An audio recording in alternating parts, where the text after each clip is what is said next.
Gente, ai, sim, porque a gente sempre esquece. Ai, pronto. Vamos lá. Nós, a gente intitulou o nosso trabalho esse ano de Em Busca de um Outro Tempo. Agora vai vir um pouco as razões. Mas eu compartilho com vocês um pouco desse momento, que foi um momento que eu fiz um pouco essa escrita, que a gente estava voltando de viagem no 1º de maio, 1º de maio, com um avião por pousar em Porto Alegre. Isso eram 11 da noite. A gente sobrevoando a cidade. Já estava difícil de descer no meio da chuva, então esse sobrevoo já pediu uma meia hora a mais. Eu só olhava de um lado, raios e trovões do outro também, né? Pelo menos eu estava lendo o livrinho do de Churran, que a gente vai trabalhar, então, né, vamos no livro. Me enterrei no livrinho, abri uma brecha e a gente conseguiu pousar surpreendentemente tranquilo, né? No meio de um temporal. Isso para dizer que no dia seguinte, então, foi o dia que o aeroporto fechou, já sem condições, que nós fomos inundados, que a nossa cidade, nosso estado, com tudo, né, o que veio a seguir, e que por muito tempo vai nos implicar muito trabalho. E disso a gente tem trabalhado de muitas maneiras desde aquele momento. Então, isso do Em Busca de um Outro Tempo também vai ter a ver com essa ressonância do que a gente atravessou agora. Então, a gente inicia essa edição do seminário nesse ano pós-enchente, mas interrogados por tudo o que isso produz de efeitos. E eu recebi nessas coisas ali da internet, enquanto a água baixava, uma imagem que eu ali enviei para a Flávia e ela compôs o cartaz, a imagem do cartaz do nosso seminário. Eu queria que a gente pudesse pousar um pouquinho nessa imagem. Então, Robson, pode fazer a operação. Não, não, não precisa. Se funcionar aqui o rapaz, como vocês podem ver, não. Ó, pronto. Já se foi. Não tira as pessoas. Não, olha só. Eu não quero ir para Não, casa. não é a Itália. Ali no PowerPoint, embaixo, embaixo, Embaixo. embaixo. Os PowerPoint. símbolos do No PowerPoint. P? Os lados pode aparecer. Mas eu quero a imagem, eu mandei Eu para a Jaque a sei. imagem só. Então, tá do lado, né? Esse azul ali. Tá embaixo. À direita. Esquerda, esquerda. Sim, você fez aí. Acho que é esse. Aí. Aí, O pessoal que né? está em casa consegue ver? Tem que compartilhar. Será que o pessoal ainda está lá? Não, tem que compartilhar a imagem. Não, não a conseguimos. Então, um Não momentinho, conseguimos. então, nós vamos tratar de fazê-lo. Fazê-lo é bom, viu? Sim. Compartilhar, onde é que está?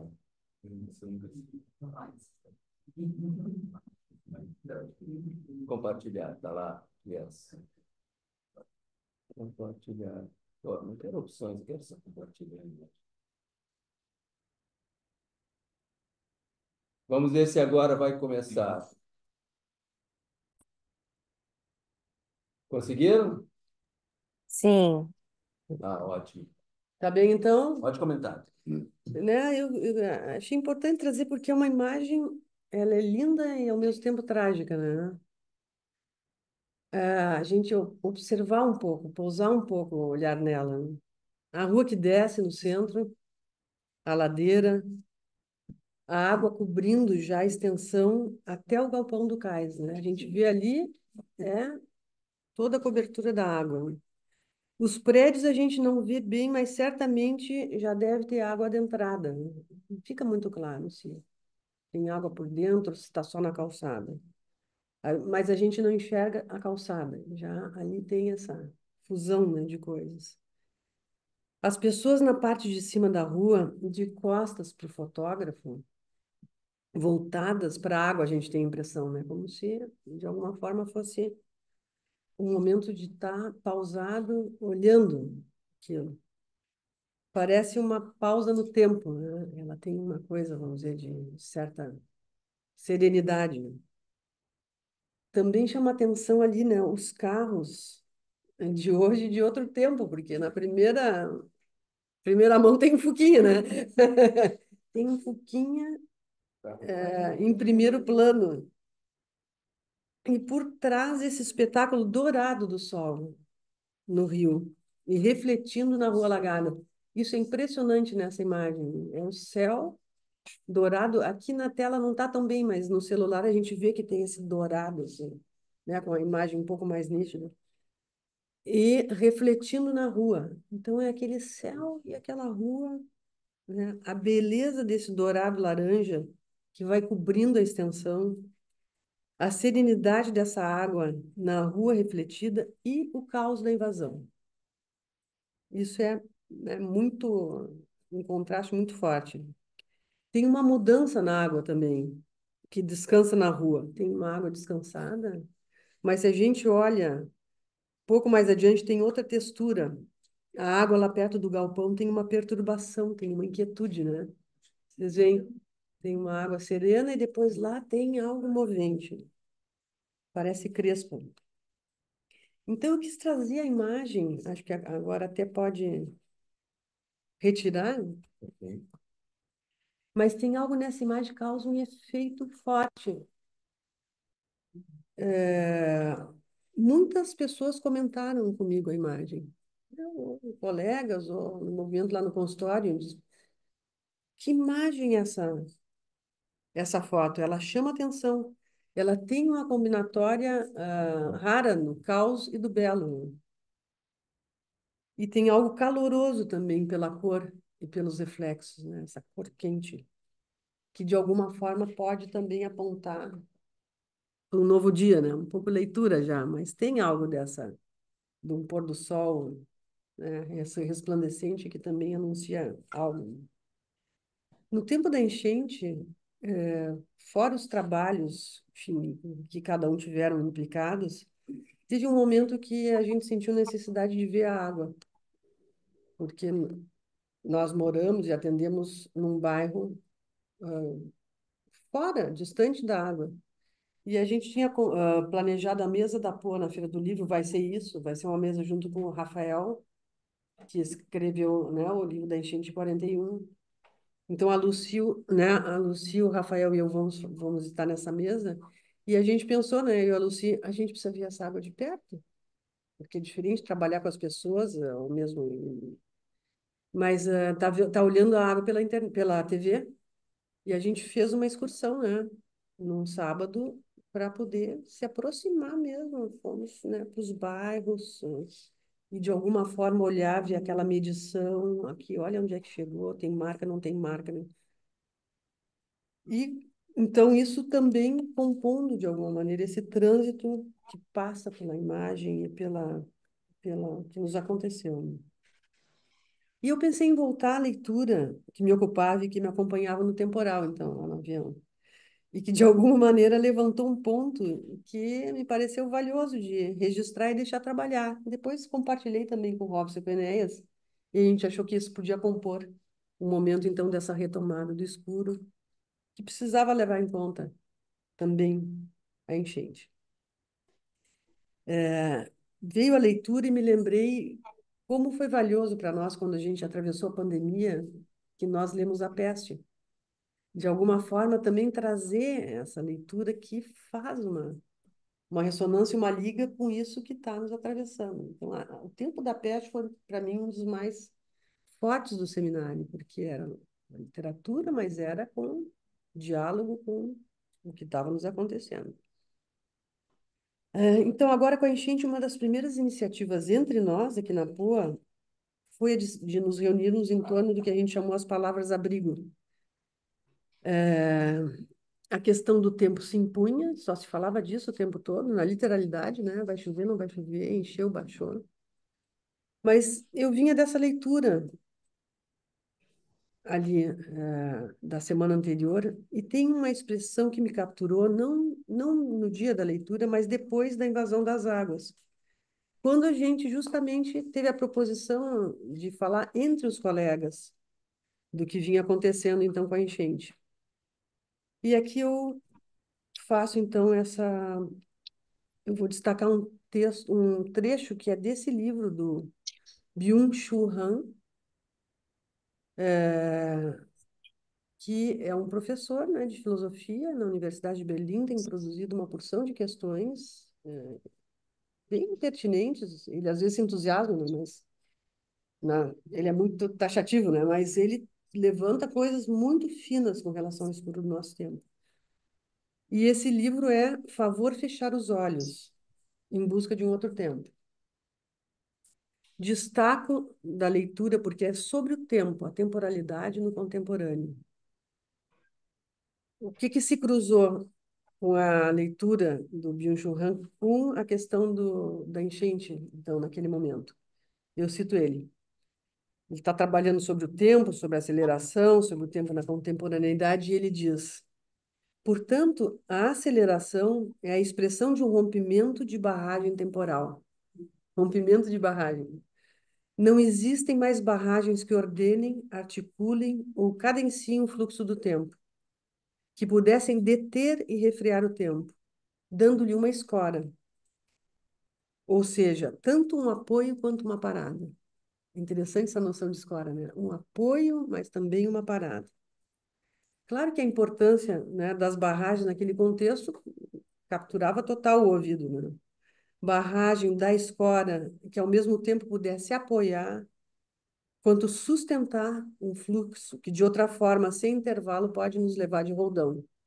Então a gente vê o roldão das águas e ao mesmo tempo o roldão, né, do que está sendo essa discussão sobre o tempo, tempo sem parada, tempo sem cadência, tempo sem escora.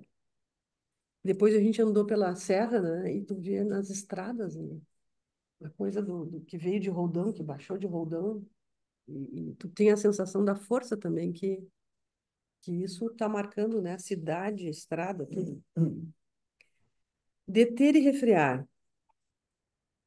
Então, esse livrinho, né, que é uma coisa muito rápida, é uma conferência breve, ele aponta uma interrogação sobre o trato da temporalidade e ele questiona isso, a perda do ritmo, da cadência, a gente pode dizer a perda da alternância dos tempos, quando, por exemplo, a gente corre sem parar, ou cada um se vê tomado no excesso, excesso de demanda, excesso de trabalho, excesso de desempenho, na profusão do que seja, né? A gente está acossado no nosso tempo por esse pedido de continuidade.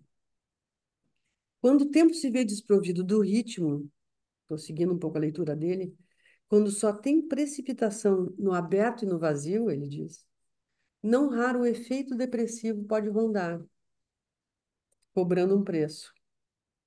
Então, a proposição dele é de que aí desaparece qualquer tempo bom. Não tem tempo bom. E a gente pode agregar, né? O tempo bom é o tempo de poder achar algo do seu lugar, a sua implicação e dali poder agir. Quando se coloca o roldão tem um tempo desorientado, que é o tempo da catástrofe, mas não só.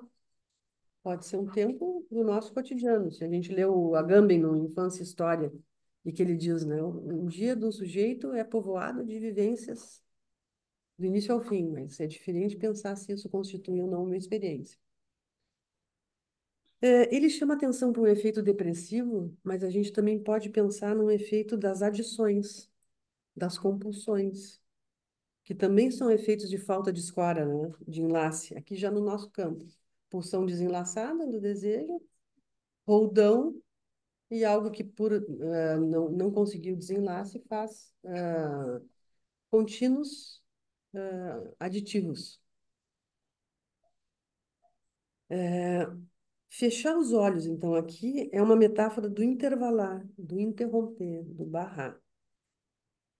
Vou destacar só duas ideias, para depois a gente fazer a sequência, que ele apresenta aqui. Uma é sobre a conclusão e outra é sobre o silêncio. A questão da conclusão, ela está calcada na ideia, na liga com a narração e seu processo. As duas apontam a questão do tempo e abrem o primeiro capítulo do livro, que se chama O Tempo do Silêncio. Então, hoje a gente vai vou tomar aqui um pouco disso, e nos outros encontros a gente vai tocando. Então, sobre as conclusões, o acento vai para o tempo narrativo. E ele vai propor a narração é uma conclusão. Uma narrativa que perfaz um processo início e fim. Conclusão que ajuda a estabelecer, então, um nexo, um sentido. Uma narração envolta num elemento de sentido e que também se conclui. Retomando isso, formas narrativas têm um ritmo, uma cadência própria. Ele diz também, narrações não podem ser aceleradas de qualquer modo. Elas precisam ser concluídas. Rituais e cerimônias também são formas de conclusão. É interessante essa ideia, né? Tem seu próprio ritmo e cadência. São processos narrativos que escapam à aceleração. Não se pode apressar um ritual, um rito, por exemplo, uma cerimônia. Contraposição é que um processador de dados, não trabalha de forma narrativa, e sim aditiva, tu pode acelerar. Quem não, né, acompanha um pouco a gurizada acelerando ali para ouvir a mensagem, o áudio 1.5, 2.0, é aquilo, né? Então, a aceleração, ele está propondo, destrói, mina a estrutura de sentido e a estrutura temporal da narração. Vou citar. O que é perturbador na atual experiência do tempo não é a aceleração enquanto tal, mas a falta de conclusão. Isso é, a falta de cadência e do ritmo das coisas. Então, não é só a aceleração, a falta da escola. Me lembro de uma analisante que trabalha numa outra cidade, no judiciário, que ela se acalma indo e vindo, porque é um trabalho muito porrado, ouvindo um mantra de tambor. Interessante, né? Porque tem alguma coisa da cadência aqui. É sem palavra, mas tem o ritmo. Bom, o Byung-Chul Han é leitor de Benjamin. A gente tem claramente toda uma linhagem benjaminiana. Tem um outro texto dele que é A Crise da Narração, que também é excelente. Vai tocar nisso. E que, vamos dizer, se articula com o que a gente está trabalhando, porque lá ele vai trabalhar também o silêncio. Aqui, então, chamando a atenção para essa questão agora do silêncio. Silêncio como intervalo, silêncio que também encaminha a sequência, a alternância, silêncio como barragem. Ele faz uma lembrança do livro do Roland Barthes, que eu adoro, que é A Câmara Clara, dizendo que o Roland Barthes lá diz que a fotografia, então por isso a imagem, né, ela precisa do silêncio. O silêncio é esse fechar os olhos, de alguma forma, que algo possa se, né, misturar e depois abrir para poder estar em relação a essa imagem. No livro do Roland Barthes, ele trabalha muito essa noção de punctum e de estádio, né? O estádio, na fotografia, seria, vamos dizer, o conjunto, que pode estar colocado como esse panorama. E o punctum é alguma coisa que fisga, que vem da foto e faz a função de estilete, de corte, né, de pinçado. Tem exemplos no Barthes que às vezes está a fotografia da menino, alguma coisa dentro do nazismo, e ele diz o punctum está no band-aid que está no dedo dela. Quer dizer, o punctum também como algo da ordem do detalhe, né, daquilo que nos interroga. Fechar os olhos como dar tempo para a imagem falar no silêncio.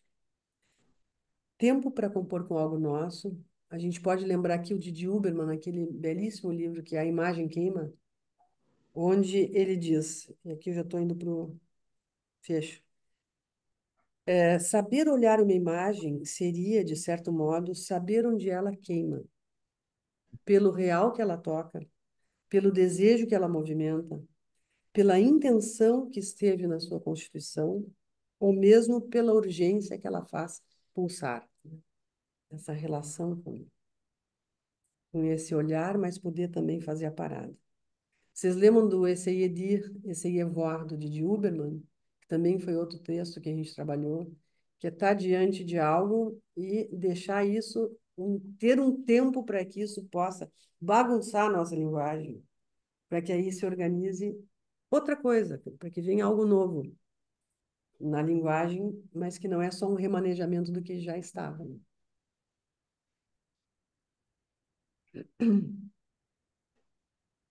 Sem o silêncio que marca o intervalo, a subjetividade se dispersa e não consegue retornar sobre si mesma. Essa é outra ideia central. Dispersividade. Não conseguir se reenlaçar, isso aqui já é nosso campo, né?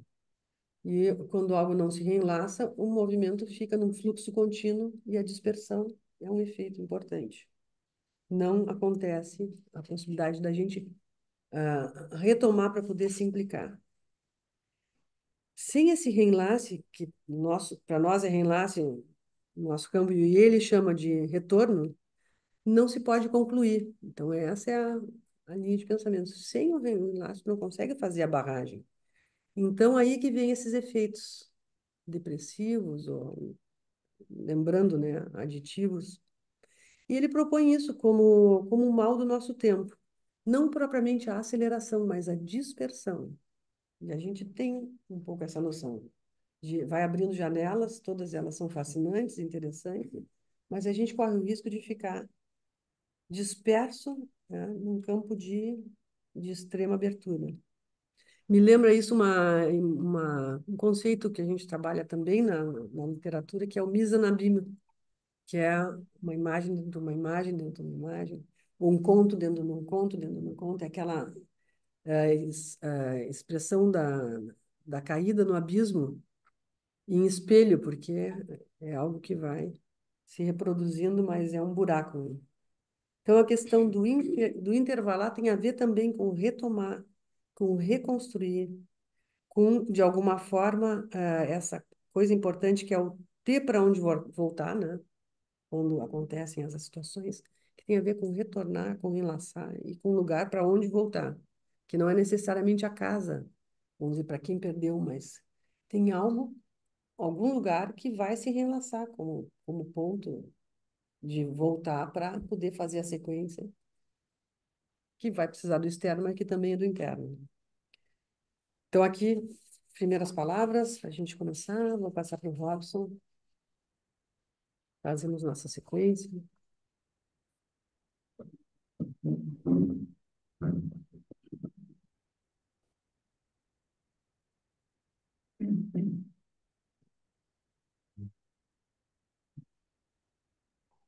Bom dia. Lúcia, muito obrigado. E ao mesmo tempo, pô, qual é, né? Eu tinha preparado umas coisas para falar e fiquei com outras tantas. Isso é sinal de que a gente não fala em casa. Não prepara em casa. Sobre isso, bem entendido, tá?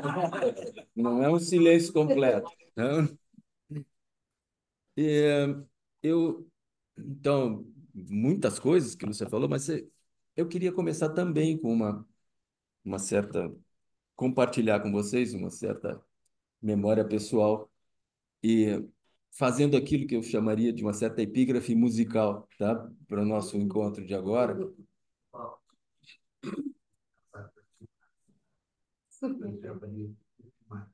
As águas de mar. Vamos ver se agora eu consigo compartilhar e compartilhar o som. Essa é uma canção do The Who que se chama Imagine a Man, né, de 1975, tá? Vocês, na maioria, não eram nascidos, mas eu já estava na faculdade.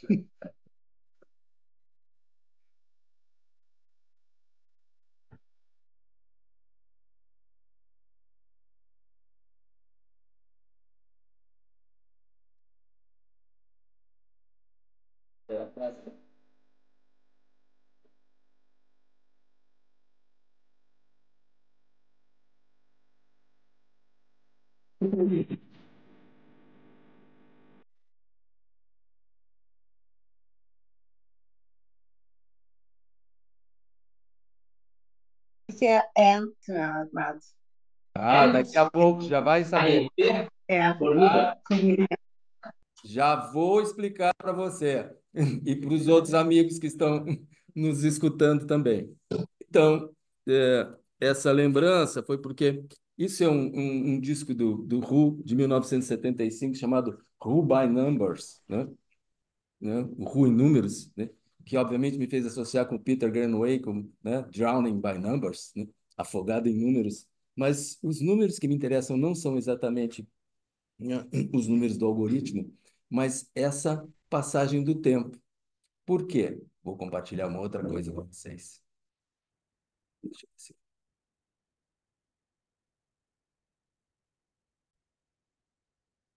Aqui. Tá?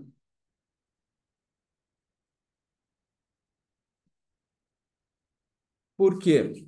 Em 1975 e em diante, né, essa frase, né, and you will see the end, eu cantava a plenos pulmões com You will see the air. Tá? You will see the air. Né? Ok. Qual não foi a minha surpresa, né? Poucos anos depois, uns 40 mais ou menos, descobri, tá, que a frase não era exatamente You will see the air, but You will see the end. Você vai ver o fim. Você percebe o final.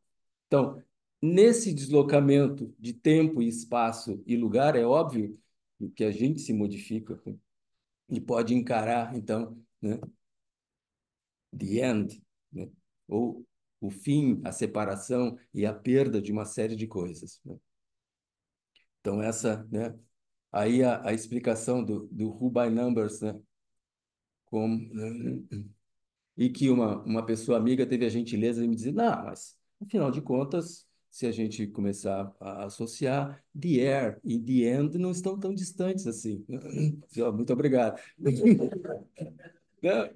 Ajudou um pouco a gente ir um pouco adiante nessa relação, né, com a temporalidade e com o lugar. E aqui eu queria, né, compartilhar com vocês, assim, de certa forma,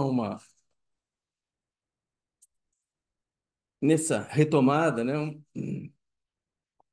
uma, um pouco por onde é que eu vou tentar me situar nesses nossos encontros, né? Uma é essa ideia, né, que a Lúcia já trouxe e que nós tínhamos, né, também tocado, né, em outros momentos, que é o imaginar recomeçar, né, imaginar reconstruir. E qual é a função, né, do imaginário do ponto de vista psicanalítico, né, nessa tarefa, quer dizer, desejar, né, essa outra coisa. Eu vou um pouco tirar daqui e deixar no nosso. Ainda estou compartilhando, tá? Bom, então, pensando do ponto de vista, né, do nosso trabalho, para poder compartilhar com vocês, esse imaginar com que referências nós nos situamos com relação a isso. Quer dizer, quais são as nossas, referências, aí como, né, a Lúcia dizia, né, as nossas barragens, né, as nossas metáforas, porque, obviamente, né, quando, se fala, quando Byung-Chul Han fala, né, em, falta de conclusão, falta de barragem, ou seja, que não é a aceleração propriamente dita, né, que é o mais angustiante, eu imediatamente passo a pensar, né, naquilo que o Freud chamou de condensação e deslocamento, e o Lacan trouxe, né, da linguística o deslocamento, né, e a metonímia. A metonímia, melhor, como deslocamento, né, e a metáfora. Ou seja, com que metáforas nós lidamos para poder efetivamente fazer frente, né, à perda, fazer frente àquilo que se foi, ao real, à tragédia que nós vivemos, com que referências a gente pode se situar, né, de um determinado lugar e ponto de vista. E pensando bem entendido, né, que esse lugar não é tanto, né, um lugar, né, territorial e topográfico, é óbvio, né, que a gente vive a tragédia na realidade do dia a dia, mas também quais são as referências que nos dão suporte dos nossos lugares psíquicos, seja, este lugar que faz com que nós possamos compartilhar, né, alguns desejos, alguma fotografia né, e realizar algo, né, desse ponto de vista simbólico. Então, né, para imaginar algumas referências. E a terceira passa justamente, né, pela influência, digamos, no sentido forte, quer dizer, como é que contingencialmente a nossa subjetividade é influenciada, determinada, formada pelas circunstâncias da realidade, né? Qual é o ponto em que nós, né, podemos, de alguma maneira, fazer o corte, reconhecendo, né, aquilo que determina também o que a gente fala ou o que nós calamos, né? O que a gente consente ou o que a gente se indigna. Quer dizer, qual é o que fica esquecido, recalcado, mas, né, em nome de uma determinada, vou chamar assim, realidade, environment, se vocês quiserem, né, para usar a expressão em inglês. Então, desses três, né, tópicos, né, é que eu gostaria de compartilhar com vocês, né? Comecei com essa lembrança, né, temporal, né? Curto espaço de tempo, né? Porque em 75 a gente estava, né, nos primeiros anos da faculdade, e foi lá que eu conheci Jimmy Betts, né? Jaime Alberto. Bom,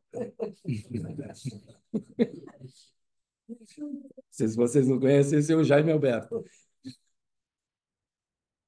Então, para quem é da área da psicanálise, quando eu leio um título como, né, Favor Fechar os Olhos, imediatamente eu associo com um sonho do Freud intitulado Roga-se Fechar os Olhos. Tá? O pai, né, do Freud. Aí essa foto é quando ele tinha 50 anos, né? Mas ele perde o pai quando tinha 40, em 1896. E tem um sonho famoso, né, que ficou intitulado na história da psicanálise nos títulos Roga-se Fechar os Olhos. Duas versões do sonho, uma que está nas cartas a Fliss, estamos ainda antes da edição da interpretação dos sonhos, e depois, quando ele publica e escreve na interpretação dos sonhos. Qual é a história dos sonhos? Para aqueles que não estão lembrados, deixa eu ver aqui, onde é aqui. Por exemplo, quando ele escreve para o Fliss, ele vai dizer uma coisa, né? Tive um... Só para pegar o texto aqui. Ele escreve para o Fliss dizendo assim, tive um sonho, né?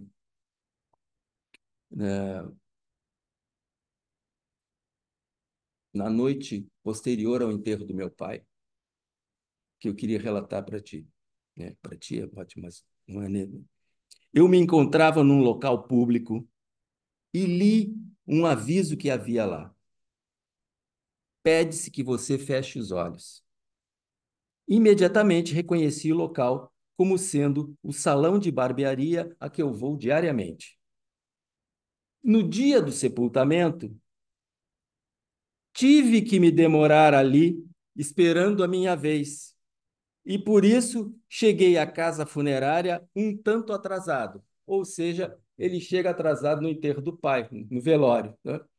Imaginem, né, uma família, né, judia, ele era o único homem da família, todo mundo esperava que ele fosse lá, estivesse para poder falar as palavras de encomenda, né, e de despedida, e ele se atrasa porque foi no barbeiro. Tá? Estava na barbearia cortando o cabelo e fazendo a barba. E teve que esperar muito lá, né? Tinha muita gente na barbearia. Muito bem. Na ocasião, meus familiares estavam aborrecidos comigo, porque eu providenciara, primeiro ponto, para que o funeral fosse modesto e simples. Depois eles concordaram comigo, mas, né, acharam que foi acertado, mas no início todo mundo achava que eu não estava prestando as homenagens devidas, né, querendo, né, um funeral bem simples, né? Mão de vaca, né? Não, muito bem. Não queria gastar no caixão. Bom, também interpretaram um pouco mais, né, o meu atraso. Interpretaram mal o meu atraso. A frase do quadro de avisos tem um duplo sentido. E em ambos, o sentido significa: deve-se cumprir a obrigação para com os mortos. Uma desculpa, como se eu não a tivesse cumprido, e como se minha conduta precisasse ser tolerada e a obrigação assumida, né, literalmente, né, pudesse ter sido mal cumprida. Então ele diz, assim o sonho é uma saída para a tendência à autocensura que costuma estar presente entre aqueles que sobreviveram. toda uma discussão do ponto de vista psicanalítico que é onde para o Freud começa aquilo que ele vai construir como sendo, né, a instância do supereu, a instância da censura, porque, né, face essas duas interpretações. Mas eu gostaria de relatar para vocês a segunda versão, porque o que é que acontece? Quando ele escreve a interpretação dos sonhos, ele modifica o sonho e o tempo. Para o Fliess, ele relata que teve o sonho depois do enterro. Quando ele escreve, tive esse sonho antes do enterro, na noite anterior, antes de enterrar o meu pai. E também modifica o local, não era barbearia, era uma estação de trem, e lá num daquelas placas, sei lá, proibido fumar, né, cuidado com, né, o trem da estação, estava lá, pede-se fechar um olho. Então, nas duas versões, muda, né, de plural para singular ou de singular para plural, muda o lugar e muda o tempo. Uma é na noite anterior e outra é na noite posterior. Bom, o que me interessa aí, ou pelo menos para que a gente possa começar a conversar, é justamente a forma que ele vai relatar as mudanças que ele faz de tempo e lugar, e vai interpretar isso, é onde vai redundar em toda a questão a respeito da agressividade, do desejo de morte contra o pai, né? E aí entra Hamlet, Édipo, e onde ele começa a desdobrar de que, no fundo, eh, há na nossa estrutura subjetiva esta agressividade e essa violência que não precisa ser atuada literalmente, mas pode comparecer na nossa vida psíquica, por exemplo, através dos sonhos. Tanto que é isso, né? Roga-se fechar um olho, tanto em alemão, como em inglês, como em português, tem essa ideia, né? Vamos fechar o olho, deixa passar, né? Não foi tão, né? Vamos relevar. Então, né, em inglês, em Vista alemão, grossa. vamos fazer vista grossa, né? Isso aí. Então, tem essa, né? Me desculpem, né, que eu possa ser desculpado. E a segunda, é a mais óbvia, fechar os olhos do morto, é reconhecer, né, que o outro se foi. E que, né, cada um, no caso ele como filho, tinha essa obrigação, esse dever de reconhecer que o pai tinha ido, reconhecer, né, a perda, né, do pai. Que vocês estão lembrados, ele qualifica como uma das maiores perdas da sua vida e da vida de qualquer um, faz isso, né, na abertura da interpretação dos sonhos, né, colocando, né, no prefácio, né, e faz, né, toda essa relação. O que eu não sabia, né, e talvez vocês já saibam, é que o Didier Anzy, quando faz aquela pequena biografia do Freud, lembra, tá, que, digamos, uma terceira ocorrência também estava ocorrendo, né, desculpem a redundância, mas é que, sem querer, o Freud estava repetindo o que seu próprio pai tinha feito, que também não foi no enterro do próprio pai. Ou seja, ele foi, né? Mas, de alguma forma, se vocês se lembram, aquela interpretação que Lévi-Strauss faz dos mitemas, e pega, né, Édipo, né, pés inchados, tinha problema, o seu pai tinha problemas no joelho, o seu avô tinha problemas na coxa femoral e no encaixe, ou seja, a linhagem também vinha pelos problemas, né, traumatológicos, né, que a família tinha. Né? Nesse caso aqui, a linhagem vem pelas dificuldades de comparecer ao enterro do pai, né? Que o seu pai teve, Jacob, né, que não compareceu, né, ao enterro do Shlomo, e lhe deu, né, o segundo nome do filho, que depois, parênteses, né, Freud, antes da adolescência, quando começou a assinar, já tirou, né, o Shlomo, que ele nunca usou, né, mas era o nome do avô, e ele, né, tem essa dificuldade no enterro do próprio pai. Então, Aparece porque o pai não compareceu? não, eu não, Isso não tá, a não história consegui pesquisar, fui até aí, mas da próxima eu posso tentar ver com mais afinco a biografia. É, então, pede-se fechar os olhos, pede-se fechar um olho, né?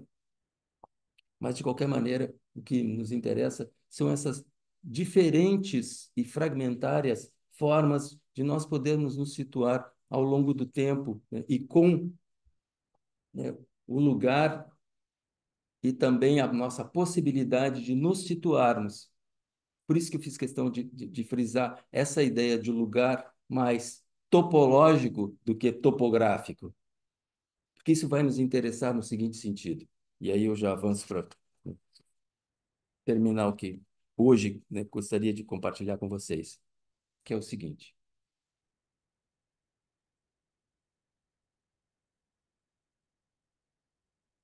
A contribuição do Lacan, quando fala das dimensões, né, com as quais nós lidamos com o tempo. Então, imaginar recomeçar, desejar construir ou reconstruir um outro tempo, e vocês se lembram que o Lacan vai trabalhar, né, essa temporalidade também psiquicamente nessas três dimensões: o instante de ver, ou o instante do olhar, o tempo de compreender e o momento de concluir. Ele trabalha isso desde, né, o final da Segunda Guerra Mundial, né, no texto, né, como é que vou olhar, vou ter que... Isso, o tempo lógico e a asserção da certeza antecipada, um novo sofisma, né, onde ele vai fazer apresentar essa tríade, né?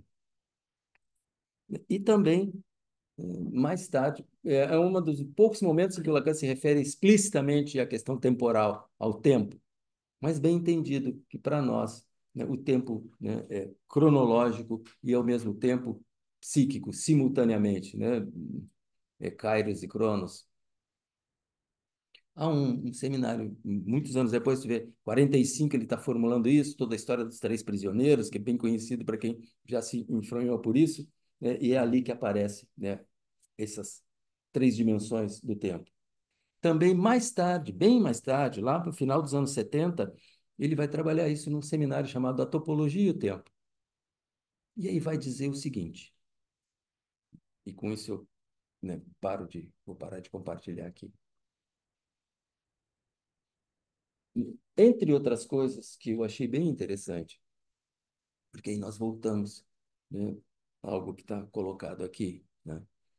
Ele vai dizer o seguinte, trabalhando com a topologia, que para muita gente é algo, né, de rechaço, mas ele diz duas coisas que me parecem, ou várias, mas ali naquele momento de maturidade, né, ele está dizendo o seguinte: o que é interessante para a nossa prática, então, e a relação entre a topologia e a prática é o tempo,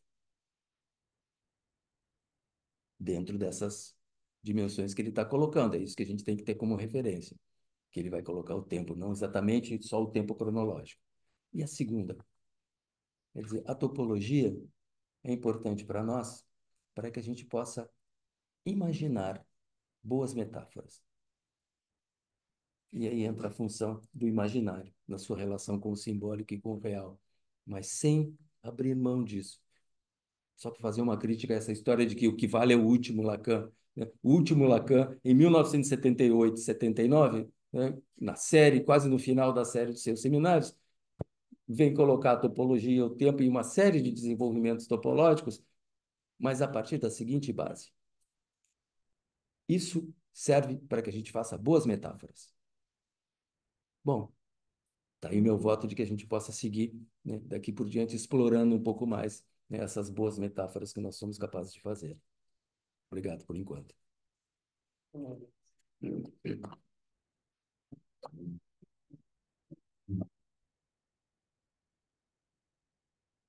Passar para o Enéas.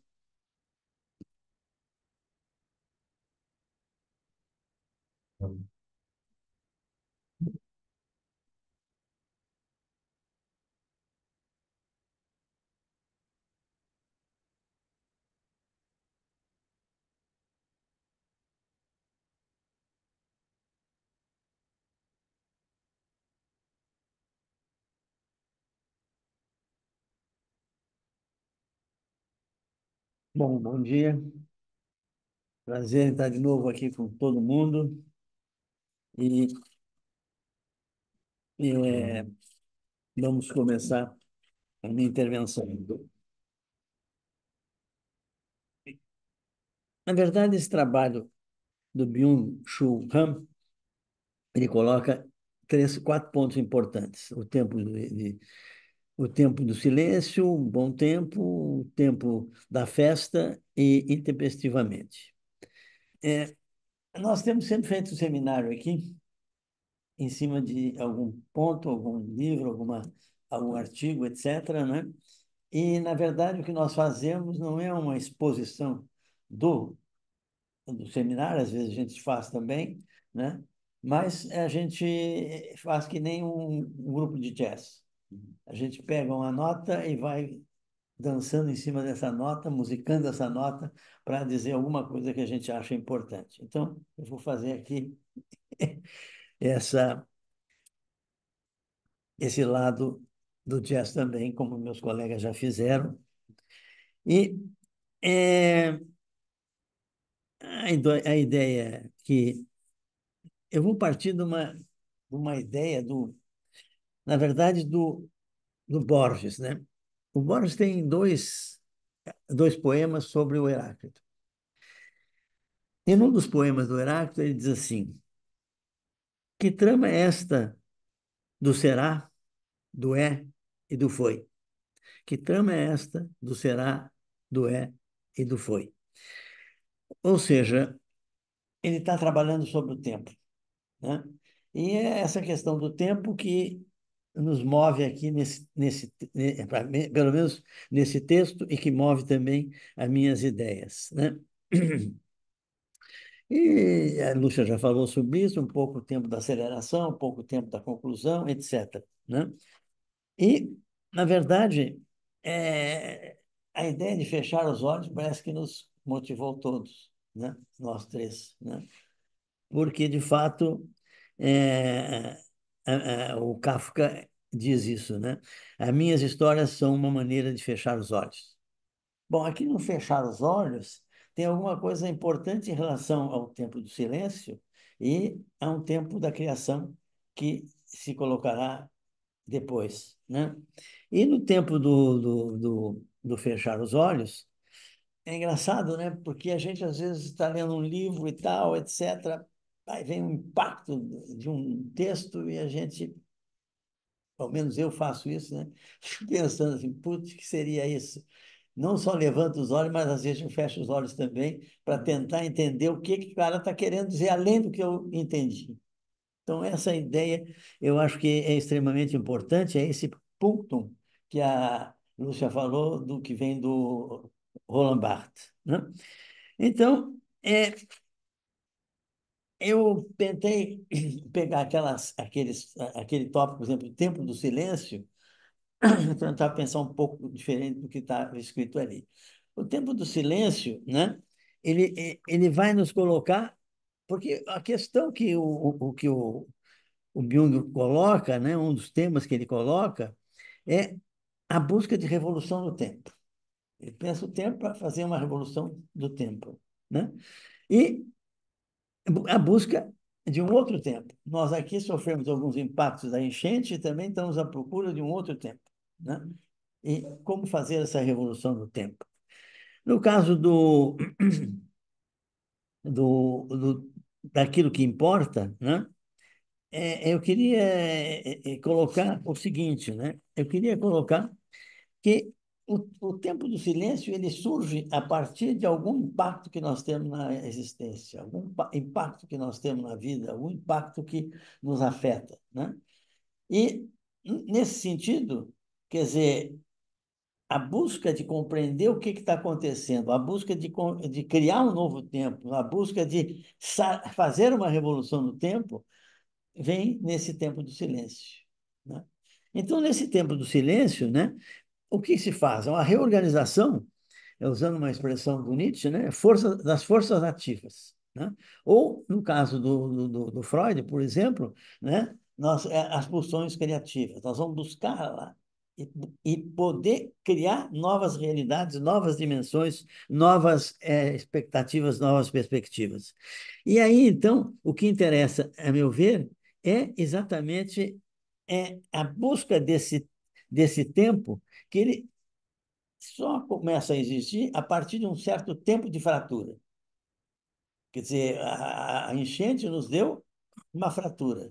Um caso amoroso que a gente perde, dá uma fratura. uma grana que a gente estava disposto a ganhar e perdeu e se criou com muitas dificuldades na vida, é outra fratura, né? Ou seja, hein? Aplicou em ativo de risco. Não entendi. Aplicou em ativo de risco. Aplicou em ativo de risco, aliás, diz muito bem. Eu ia citar o Bitcoin, né? Porque eu tive um amigo que sou economista também, e ele começou a elogiar muito o Bitcoin. E eu disse, olha, tchê, o problema do Bitcoin é quando é que tu vai poder sair. Aí ele me mostrou um gráfico que tinha assim, se tu sair antes desse ponto aqui, que é o ponto que desce, tu consegue ganhar muito dinheiro. Ele falou assim, cara, como é que tu sabe que tu chegou aqui? Não, porque não sei o que mais, etc. Bom, tempo depois nunca mais falou sobre Bitcoin. E aí um dia eles, pois é, eu perdi tudo no Bitcoin, né? Então, acontece, eles chamam isso de tempo de fratura, ou como um amigo meu chamava, uma pequena tragédia, né? Mas pode ter tragédias também importantes, como morte de um amor, morte de uma pessoa querida, morte do pai. O Rob já falou do Freud e seu pai, né? Então, essas questões, elas estão colocadas no tempo do silêncio. E no tempo do silêncio vai se criando forças para tentar se construir um novo tempo, fazer uma revolução no tempo. Ó, aí me parece que é importante uma coisa que ele traz, que é o tempo da festa. O tempo da festa é alguma coisa que se coloca, portanto, de fazer uma revolução no tempo. A festa começa onde termina o trabalho. E a festa é um tempo de conclusão. Bom, eu queria contar para vocês uma experiência que eu tive. O meu colega Loss também participou dessa experiência. É que na Fundação nós fazíamos seminários tratando sobre uma série de questões ligadas à conjuntura econômica. E à medida que a gente foi conversando, a gente disse, pô, tá um pouco sacal ficar aqui na Fundação, né? Quem sabe nós vamos ali no hotel, a Fundação fica ali no viaduto da Borges, né? E, da Borges não, o viaduto ali da João Pessoa, né? Quem sabe nós vamos num hotel que tinha ali, um hotel embaixador, que ainda tem, né? E vamos assim, vamos tomar um café e vamos conversar. Bom, e aquilo começou a dar uma realidade completamente diferente. Aí outro pessoal começou a chegar, o pessoal chegar da temática da conjuntura, mas numa outra visão, e com outros aspectos, né? Vieram também. Então, o que aconteceu ali? Né? Aconteceu uma coisa diferente. E depois, um certo dia, nós resolvemos, quem sabe nós vamos almoçar no barranco. Aí fomos lá para o barranco e tal, etc. Fomos algumas vezes.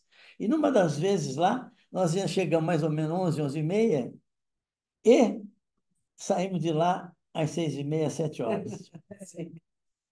Bom, aí eu me lembro que o André, um colega nosso, assim, pô, e esses caras ainda dizem que nós não trabalhamos. Então, o que importa é exatamente esse tempo de festa que faz com que aquilo que é trabalho também possa se tornar uma festa. Então, isso eu acho que é a grande renovação que ocorre nessa situação. Então, surge um tempo novo, né? O tempo novo surge dentro do tempo do silêncio, como uma voz que veio da reformulação feita dentro do tempo do silêncio. Trata-se de um trabalho dentro do tempo do silêncio, sendo, na verdade, um tempo novo, entrando por dentro do tempo velho, vitaminando, né? Ou seja, então, essa ideia do tempo de festa, eu acho que é uma ideia importante para a gente usar, inclusive, no cotidiano. Bom, e o que me parece importante nessa questão da festa, né? Que metáfora parece importante, além dela, a festa como própria metáfora, né? É a ideia do artista. Quer dizer, o artista tem essa possibilidade de fazer do seu trabalho uma festa. E, ao mesmo tempo, relacionar-se com o outro. Porque um dos problemas que coloca o Byung é exatamente o tempo do outro, né? A revolução do tempo está também na revolução do tempo do outro. Bom, nesse sentido, eu comecei a fazer uma fantasia. É o seguinte, eu gosto muito de um filósofo chamado Heráclito, né? E eu comecei a pensar o que o Heráclito estaria fazendo. O Heráclito é um filósofo, antes da filosofia lógica. O Heráclito é um poeta, o Heráclito é um criador. Então, eu comecei a pensar assim, pá, o Heráclito nasceu em Éfeso, uma cidade da Grécia, e andou por várias cidades da Grécia, e eu comecei a pensar assim, putz, esse cara está caminhando ali perto de um rio. Tch. Aí ele começou a pensar assim, pá, o rio pode ser o tempo, né? Não se pode descer o rio duas vezes, o mesmo rio. Ou seja, há uma transformação do rio. E essa transformação do rio, ele está pensando o quê? A transformação do tempo, o vir a ser, aquilo que vai se transformando. Então, a partir dessa experiência do real, a partir dessa experiência vamos dizer, do que ele está vivendo, ao mesmo tempo ele salta para uma outra dimensão, transformando o rio não apenas num objeto, mas numa metáfora, né? O mundo é como metáfora. O tempo aparece como o rio, ou seja, uma dinamicidade do rio. E ele diz também, e não se pode tocar uma substância mortal no mesmo estado. Ou seja, nós nunca somos os mesmos. Nós somos temos profunda transformação. E essa transformação é captada e capturada por uma metáfora, a metáfora do rio. Bom, daí ele vive na Grécia, né? E os gregos têm na água lá muito debate, muita relação de diálogo, muita relação de combate, muita relação política, etc. E aí ele introduz a ideia do pólemos. Pólemos é o combate, né? E ao perceber no combate, ele percebe o seguinte, bom, tem uns caras que são os covardes, se mandam do combate. Tem outros caras que ficam brigando. Tem outros caras que ficam por ali. E tem alguns que olham gozando o combate. Esses são os deuses, né? Ou seja, ele diz de uns, o combate de uns fez deuses, de outros fez homens livres, de outros fez homens covardes e de outros por aí. Então, essa ideia que o Heráclito consegue colocar, ele coloca através de uma metáfora, né? Ou seja, ele está começando a fazer, via as metáforas, uma festa da inteligência, uma festa da poesia, uma festa da compreensão do mundo, né? E, nesse sentido, por exemplo, nós podemos encontrar também a ideia de fogo, né? Ou seja, a realidade ela está permanentemente se transformando, porque a realidade é fogo, a realidade queima, a realidade bruxoleia, a realidade destrói. Então, essa ideia de fogo também está presente na visão do Heráclito, né? O mundo como alguma coisa que se transforma. É só ver o que está acontecendo hoje, né? É um fogo permanente, né? Veja a coitada da Venezuela, veja a Ucrânia, veja o Hamas. Quer dizer, o fogo está presente, o fogo e o combate também, né? Quer dizer, podemos misturar também as metáforas, né? Então, nesse sentido, a gente vai começando a compreender o que o pensamento está colocando, né? E, na verdade, por exemplo, quando o Heráclito coloca a inocência do jogo, ele coloca uma coisa assim, quer dizer, não há mais. O jogo é também uma forma de combate, mas é um jogo onde entra alguma coisa não necessariamente só destrutiva, mas de astúcia, de compreensão dos lances, etc. O mundo tem essa ideia, né? A ideia de jogo. E, nessa ideia de jogo, ele coloca que o mundo é como uma criança, ou seja, a criança é aquela coisa que é a inocência, né? Então, à medida que ele vai somando o conjunto filosófico, né, ele vai fazendo toda uma dimensão de pensamento. Mas interessante, importante, uma palavra que a Lúcia usou, né, há um intervalo. As coisas não se ligam, por exemplo, que nem os filósofos tipo Hegel, assim, né? Aristóteles, né? Que tudo está encaixado. Como disse um amigo meu que era hegeliano, disse assim: se tu quiser, eu te provo por que nós estamos aqui nesse momento. né? Bom, porque ele vinha da de Deus e não sei o que mais, e articulava e vinha e chegava aqui.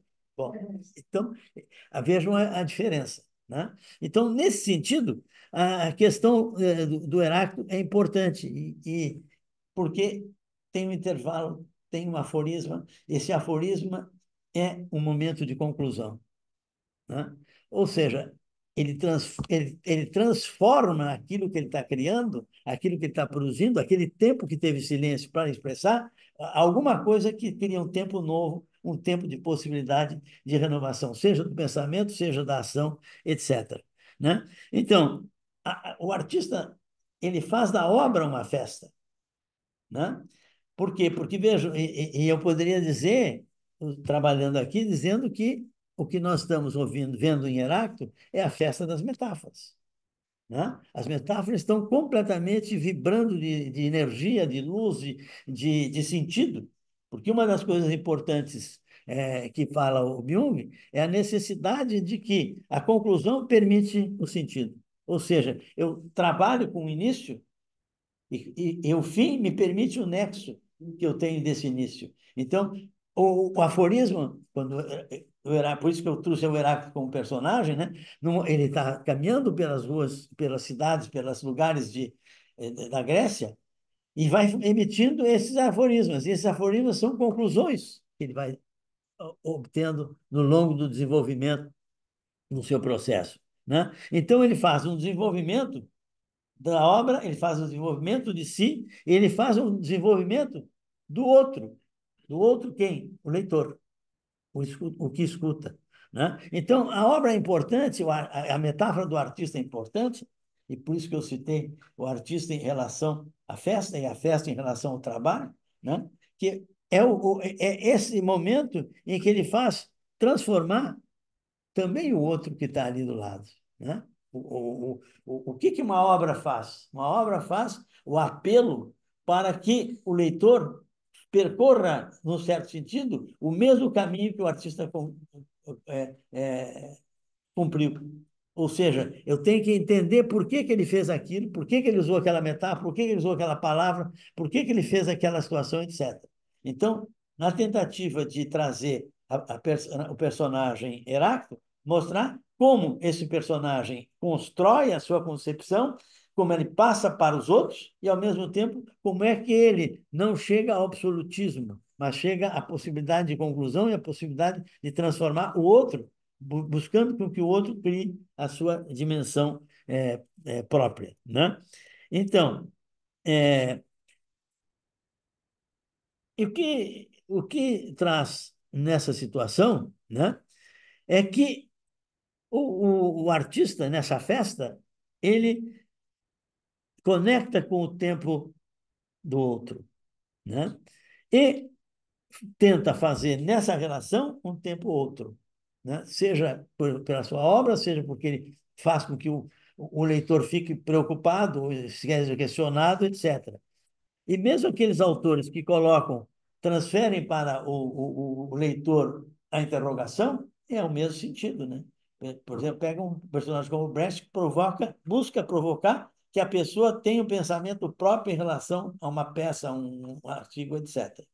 Bom, existe uma coisa interessante no caso do cinema, o Fritz Lang, que é um cineasta famoso e que teve muito sucesso nos anos 50, 60 e 70, né?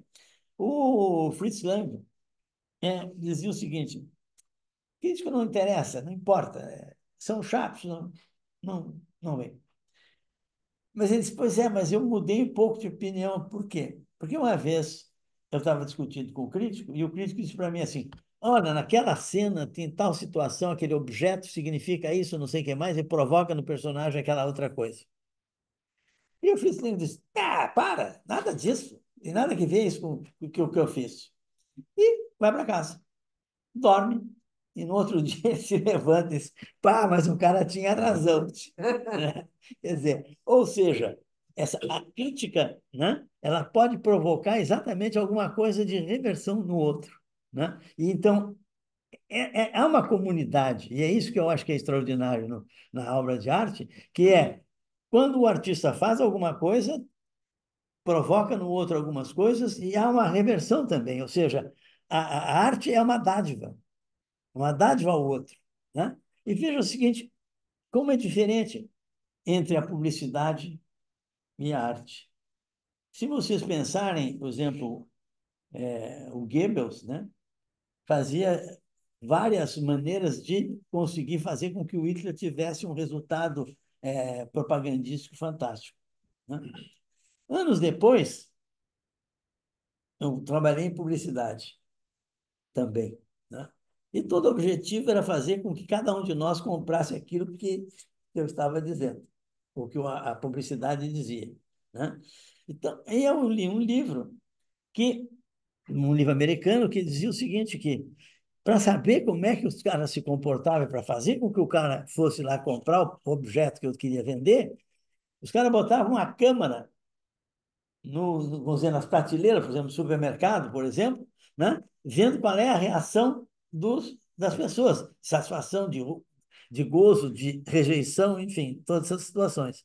Então, veja bem, ali eu quero fazer uma coisa eficiente, ou seja, o cara, o que eu faço é alguma coisa eficiente para que o cara seja o comprador do produto que eu quero vender, né? A arte não é isso. A arte não está fazendo esse tipo de trabalho. A arte está questionando, está mostrando uma certa magia, um certo encanto, um certo maravilhamento, um certo questionamento, uma certa convocação para determinadas coisas. Então, a arte ela tem uma capacidade de ser uma dádiva ao outro e fazer com que se instaure uma verdadeira comunidade. Ou seja, estão trabalhando sobre aquilo que é comum, né? E esse comum se transforma numa coisa, num outro tempo. Ou seja, é um tempo de transformação, um tempo de revelação. Por isso que os artistas são extremamente importantes, né? E mais, tem artistas que, por exemplo, como a nossa querida amiga Hélida, né? Que faz com que os futuros amantes da arte participe da arte. Por exemplo, quando ela fez aquela história do prendedor, né? Pedindo para um Me dá prendedor uma palavra. que Você me bota dá uma sua palavra, etc. Ou seja, não só eu estou produzindo, estou transformando, estou criando um tempo outro, mas ao mesmo tempo estou fazendo o outro participar da obra e ser uma coisa de comunidade. Então, nesse sentido, né, é que é extremamente importante que a gente compreenda a necessidade de um tempo de festa, né? Geralmente, os mentores do mundo contemporâneo não interessa a festa, né? Ou eles querem vender gato por festa, né? E, não, e a festa é uma outra coisa diferente.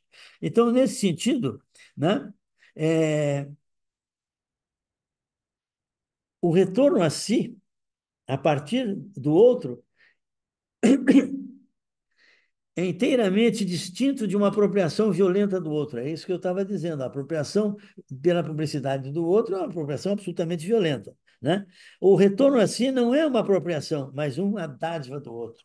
Ou seja, o artista está fazendo uma dádiva e, ao mesmo tempo, eu estou fazendo uma dádiva comigo em relação ao próprio artista. Então, o que me parece importante nesse, nesse nesse texto do Jung, que me levou a esse tipo de consideração, né, é a forma como que, ao colocar em disponibilidade várias ideias, me permite avançar e compreender dimensões que eu mesmo não sabia, o que eu mesmo gostaria de saber. Então, essa é a grande questão que me parece importante. E nós, em face das coisas que nós vivemos, né, a enchente, os desastres pessoais, os desastres caseiros, o desastre da cidade, né? Eu acho que nós temos que criar dentro desse desastre a festa. É isso.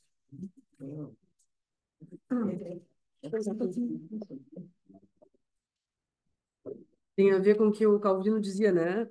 Abrir dentro, reconhecer o que dentro do inferno não é inferno e abrir espaço. Vou achar que o inferno, todos os meus amigos estão lá. Isso. Que bom, né?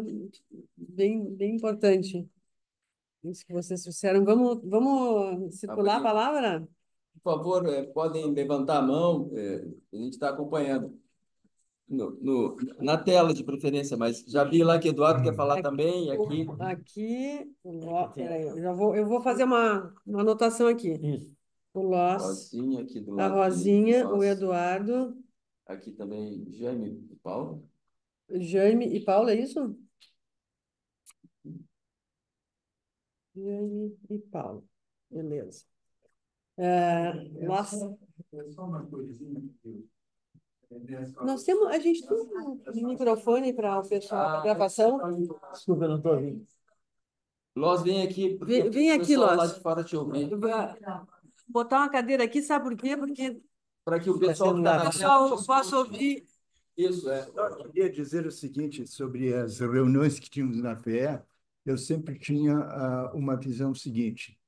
Dentro da FEE, estudávamos tabelas. E em torno do cafezinho, vimos a vida. Era isso que eu queria dizer. Exatamente. Rosinha, pode ser daqui, Vem aqui, Rosinha, pode ser por daqui? favor. Gente, o bom é a gente ter um microfone para o pessoal não precisar ter quando liga esse, o outro não funciona.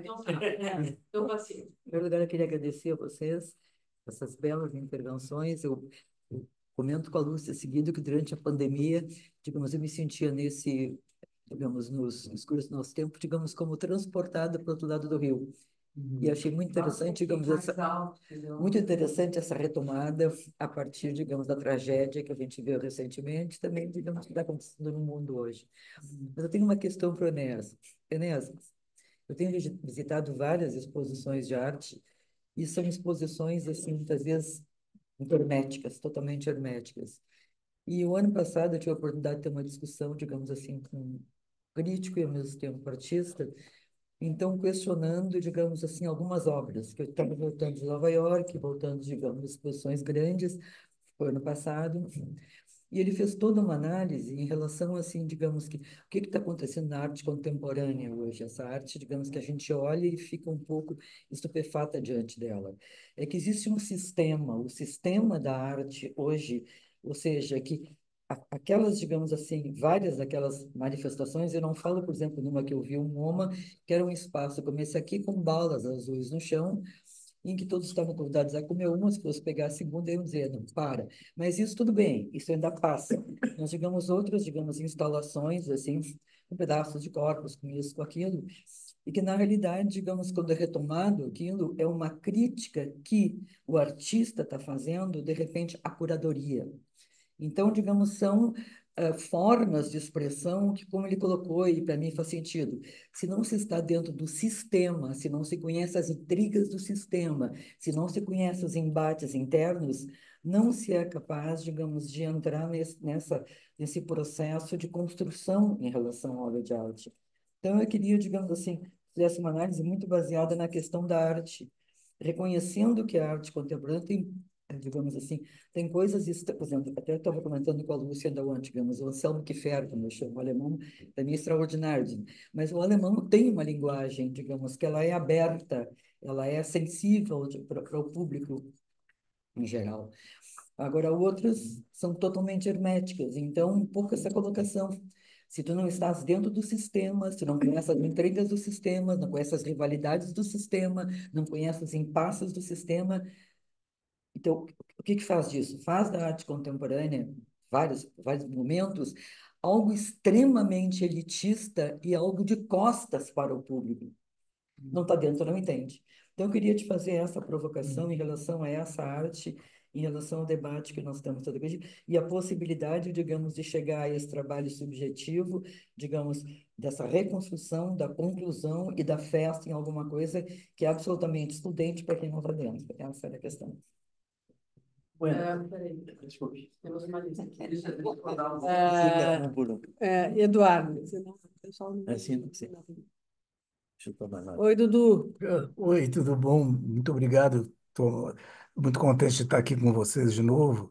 Eu venho do campo da arte e me senti contemplado aqui com a fala do Enéas, e eu queria falar um pouco a respeito dessa espécie de contradição ou de incompreensível beleza que tem na tragédia, né? Ao mesmo tempo, ela mostra destruição de vidas e tal, mas tem uma certa beleza também que nos chama e nos faz pensar sobre isso e nos faz até elaborar as nossas próprias contradições, muitas vezes.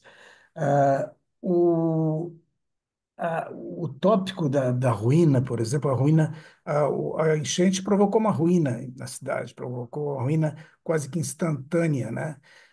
Quer dizer, de repente, de um dia para o outro, o mercado público estava inundado, os lugares, o Margs, por exemplo, teve que deslocar toda a reserva técnica dele para cima.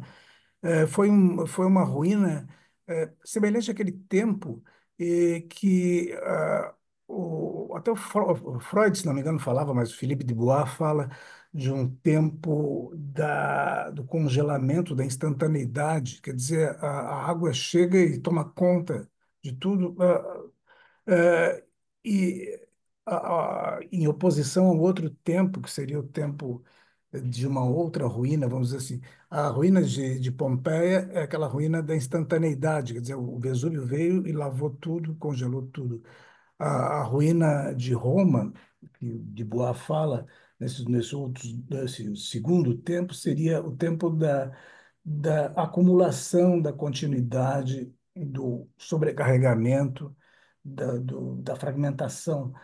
Então, esses dois tempos parece que convivem às vezes quando o assunto é uma enchente, né? Que enchente acontece de uma hora para outra, mas ao mesmo tempo a gente vai convivendo com isso, com esses dois tempos. E outra questão, voltando à questão a estética da ruína, como uma categoria simbólica que vem lá do Renascimento. Quer dizer, o homem do Renascimento olhava para a Grécia, ele estava consciente que estava vivendo num tempo de esplendor, então ele voltava-se para Roma, para a Grécia, para buscar esses modelos, e a ruína era uma maneira de trabalhar essas contradições, enfim. E esse falando sobre essa incompreensível beleza da tragédia, ou da foto, por exemplo, que a Lúcia traz ali, é uma fotografia que nos toca esteticamente, mas tem uma questão ética que às vezes se coloca. Eu cito aqui o caso do fotógrafo sul-africano que veio a Porto Alegre, chamado Gideon Mendel. Ele, ele percorre o mundo atrás de desastres. Ele tem uma série chamada Flood e Fire Flood, quer dizer, são dois opostos, mas ele busca a imagem de desastres nas cidades. Ele veio a Porto Alegre, fotografou as pessoas quando voltavam para suas casas inundadas, como no Sarandi, em outros lugares da cidade. Então, uma questão que se coloca aí é a questão, talvez, da estética, tá? A estética da beleza, e da ética também. Quer dizer, as pessoas gostariam de ser fotografadas ou ele traz alguma coisa de retorno para essas pessoas? É só uma pergunta que eu faço aqui, Hum, levantando essa questão da estética e da ética como uma margem muito permeável, né, às vezes. Então, era isso que eu queria trazer. uhum. Obrigado. Obrigada, Lu. Vamos seguindo aqui. O Jaime.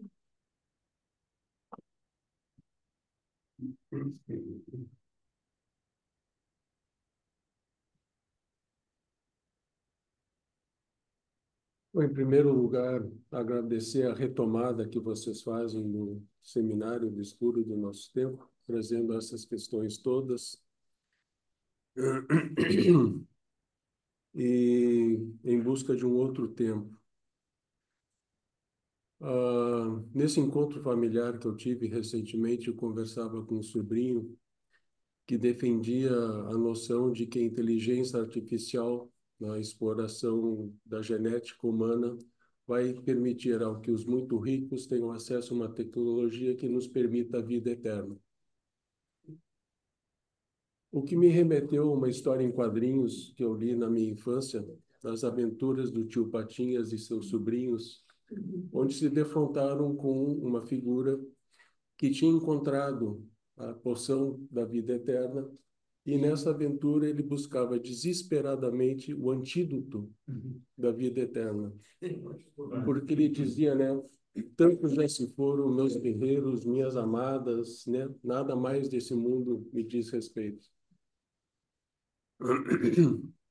Aí me remete à questão do You will see the end. O que faz pensar na sucessão das gerações. E perdi em tempos recentes o meu pai, minha mãe. O pai foi até os 99, a mãe até os 97.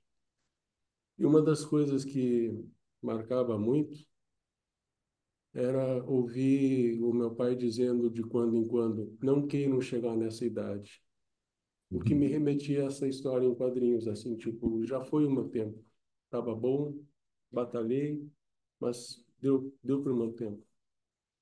O que me remete ao texto do Freud, vocês, na fala de vocês, me remeteram ao texto do Freud sobre a transitoriedade. E na transitoriedade, duas posições possíveis. Uma da melancolia, que não consegue desfrutar porque é transitório, e a outra perspectiva que o Freud defendia é que, pelo contrário, por ser transitório, é que podemos buscar desfrutar ao máximo. E o tempo do silêncio, como intervalo, como barragem, me faz lembrar do que o João Gilberto dizia, conta-se dele, fazendo a passagem do som, e ele reclamava que ele não conseguia ouvir o silêncio entre as notas. Para a gente ouvir as notas, tem que poder escutar o silêncio entre as notas, poder desfrutar das notas. E aí poder fechar os olhos, por exemplo, permite que a gente tenha uma outra escuta da música, por exemplo, das notas no jazz, dos improvisos que vão acontecendo. E, por fim, me remeteu também ao que o Lacan fala sobre a morte que a vida leva e a morte que leva a vida. A morte que a vida leva como a morte como cifra do desejo. E aí, de novo, eu vou lembrar um trabalho que o Paulo Slope apresentou, porque, enfim, me marcou naquela época, onde ele trabalhava a questão do amor e da morte. E se perguntava sobre o que é metáfora e metonímia nessa seguinte frase, né? Amo-te, amor-te. O amor como ponte que fazemos em relação à morte e à finitude. Mas onde o amor se perde, como vocês disseram, é uma fratura, é um intervalo que nos joga numa outra perspectiva do tempo. E, por fim, essas questões todas, o quanto a gente se vê, you will see the end, e a passagem da geração nos coloca na linha de frente. E aí a questão é como explorar as boas metáforas que podemos fazer nesse tempo que nos resta como uma geração que está na linha de frente. Eu agradeço a reflexão que vocês trouxeram. Paulo.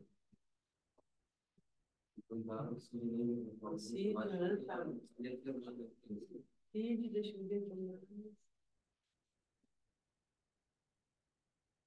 eu acho que eu vou dar uma palavra de inscrever. Tá. Tem alguém... A Maria Fernanda se inscreveu também ou não? Não, tá. Então, Paulo. Enéas, tempo de festa. Dia 2 de fevereiro, festa de navegantes. Aqui na nossa cidade, a procissão de navegantes. Por terra, tinha um período que tinha pelas águas a procissão, né? E o bairro de navegantes, o Maitá, né? Então, a festa de navegantes eu só fui 2 vezes de tarde. Exatamente. fatia de melancia nas bancas. Então, poder pensar isso. E dia 2 de fevereiro, também, na nossa cultura, é Iemanjá. Eu quero ser o primeiro. Isso. Iemanjá, que tem festa no bairro Ipanema, na beira do rio, de noite. Então, essas ideias de festa, essas duas festas religiosas, mas festas populares. E, Lúcia, a questão da barreira ou barragem, né, e da escora, me fez pensar a questão do muro da Mauá, né? Então, a questão das comportas, a vedação das comportas, que não funcionou, né? E das casas de bombas, que tinha um período que aparecia na imprensa o nome técnico, bomba de recalcamento. Bomba de recalcamento. Tá? Então, é, a, a, o isolamento, a vedação das comportas, né, e o rompimento e a abertura das comportas. Barragem. Obrigado. Robson, this is the end, my only friend. My only friend. É verdade. Sidney. Oi, pessoal. Oi, oi. São tantas metáforas boas, né, que bonitas que vocês trouxeram. Tanta coisa para a gente pensar. E queria falar uma coisa para a Lúcia, é, em relação a isso que você falou dessa dispersão, né, dessa relação com o tempo como dispersão. Eu estava pensando que é uma coisa que eu tenho pensado bastante já faz um tempo, sobre a lupa, aquela lupa que tem embaixo no Instagram, né? Quando a gente abre o Instagram, lá na barra de baixo dele tem uma lupa. Se você tecla naquela lupa, uma lupa é um objeto feito para a gente enxergar melhor alguma coisa, né? Eu tenho pensado que o que a gente enxerga melhor quando a gente clica naquela lupa é qual o objeto, ou quais os objetos, dois ou três, que fazem cada um de nós gozar, né? Quer dizer, mas qual o objeto que faz a gente entrar numa série, a gente passa a assistir filminhos, né? Fotos e filminhos daquilo que apazigua a gente, né? Traz uma tranquilidade, um rio quase parado, e com a sensação do infinito, né? Desse tempo de dispersão. É por isso que eu acho que a gente se dispersa com o Instagram, né?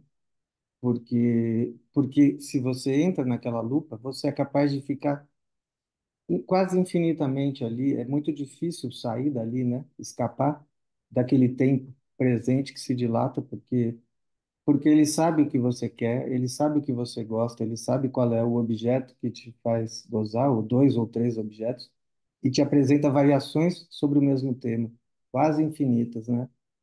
Então, eu penso que isso tem isso, né?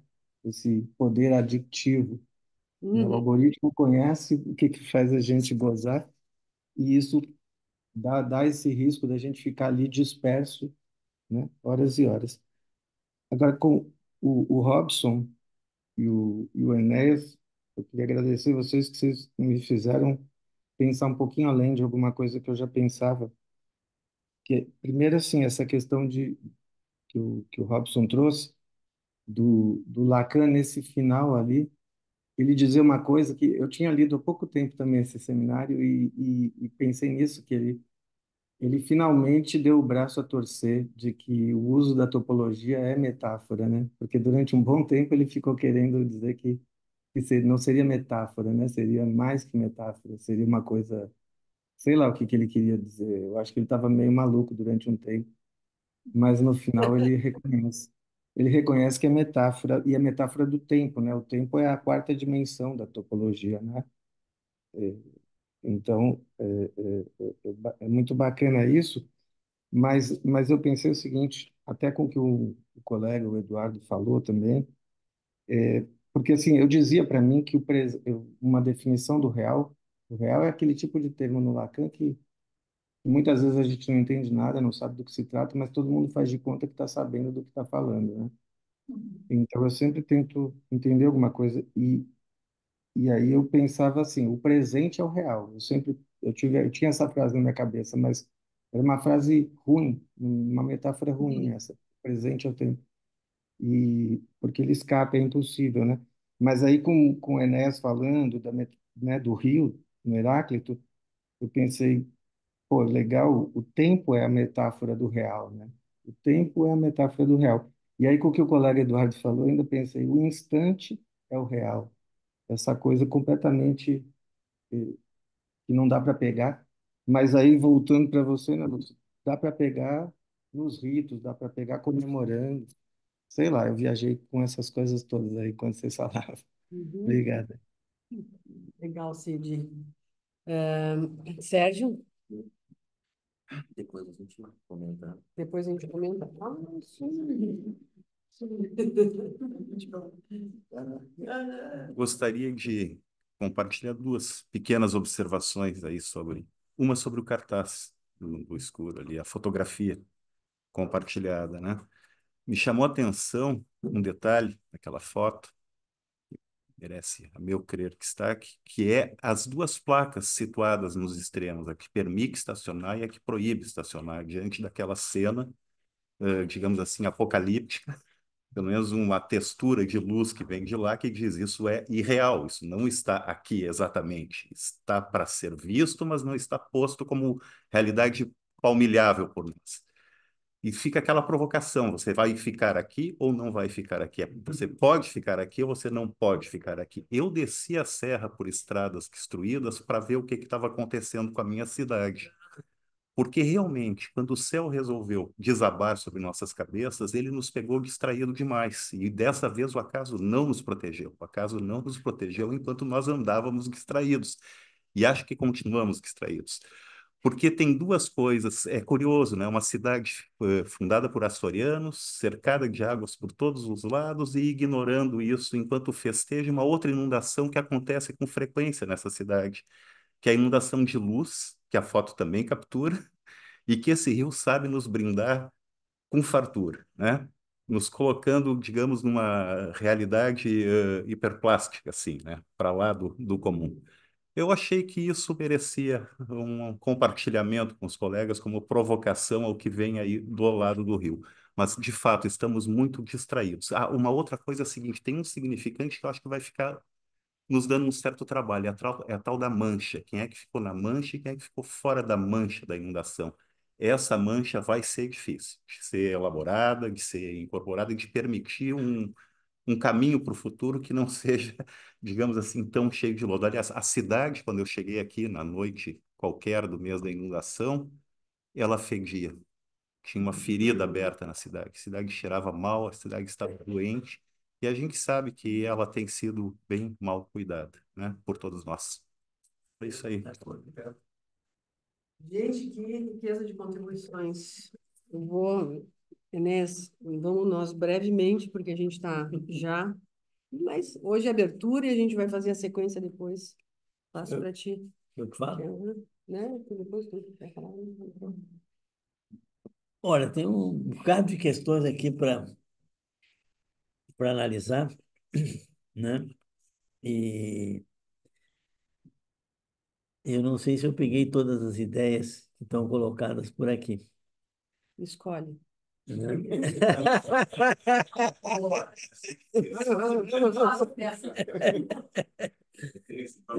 Muito boa.